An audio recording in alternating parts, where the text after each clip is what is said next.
the genealogies for Jesus are cursed genealogies in Matthew and in Luke, because they both have descendants of Jehoiakim in the genealogies. And in Jeremiah 22 and verse 30, Jehoiakim is cursed for his descendants never to sit on the throne of David. All right, so what's interesting is that in the Gospel of Matthew, chapter 1 and verse 17, it says that the genealogy is talking about 42 different people. But if you do the math, they only mention 41 people in the genealogy. All right, so if you study verse 11 of Matthew chapter 1, it's going to say that Josiah is the father of Jeconiah.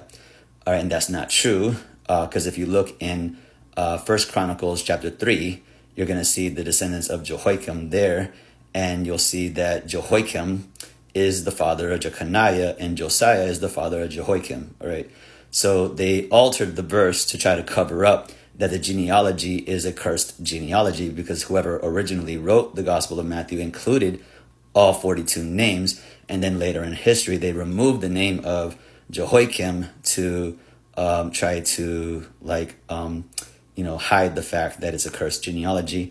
And so the curse of Jehoiakim was never forgiven.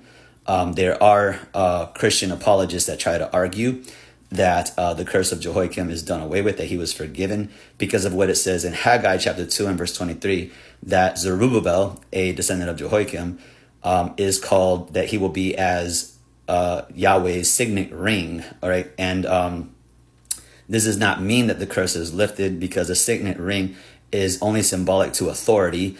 Zerubbabel was governor of Jerusalem after the Babylonian exile, and he supervised the building of the temple, and he saw the ingathering of the exiles from Babylon, and they dwelt in safety there. So none of the descendants of Zerubbabel ever sat on the throne of David, so the curse was in full effect. And that's why in Zechariah chapter 6, 12 and through 13, it's talking about Zerubbabel, that he sat on his own throne, and there was a high priest on his own throne, and a council of peace between the two of them, and that he built the temple of the Lord.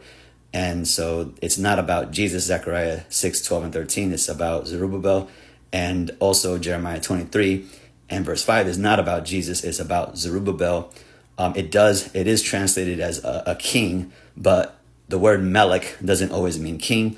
It can mean ruler. And it's Zerubbabel, who is a descendant of David, who is the branch of Zechariah 6, 12 to 13, who witnessed the ingathering of the exiled, and they dwelt in safety, right?